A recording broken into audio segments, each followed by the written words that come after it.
Bonjour à tous, aujourd'hui je voudrais vous parler de la rune Gebo. Gebo, qui est la 7e rune du premier Aet, donc l'avant-dernière rune du premier, on va dire, couplet de runes. Donc Gebo, elle se représente simplement comme une croix, tout bêtement.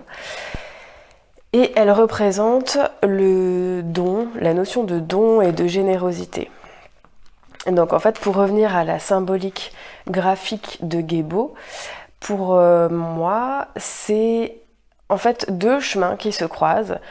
Et en général, quand des personnes se croisent sur un chemin, il y a un moment d'échange, de paroles, voilà, juste même ne serait-ce qu'un bonjour, mais il y a un échange.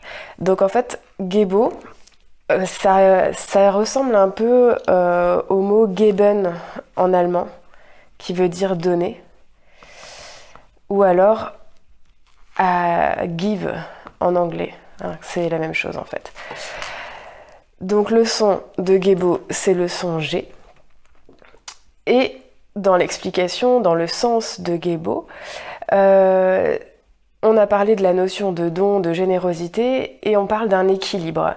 Donc, dans la tradition, dans la culture nordique, quand on reçoit quelque chose, on est redevable pour établir un équilibre.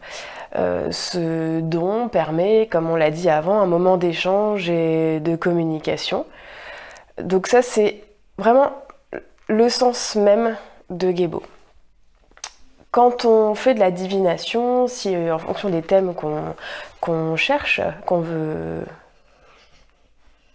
veut préciser, affiner dans le sens de la divination, Gebo peut aussi exprimer la notion d'un contrat, où on a donc deux parties qui se croisent, qui s'investissent, ou alors un équilibre entre le masculin et le féminin.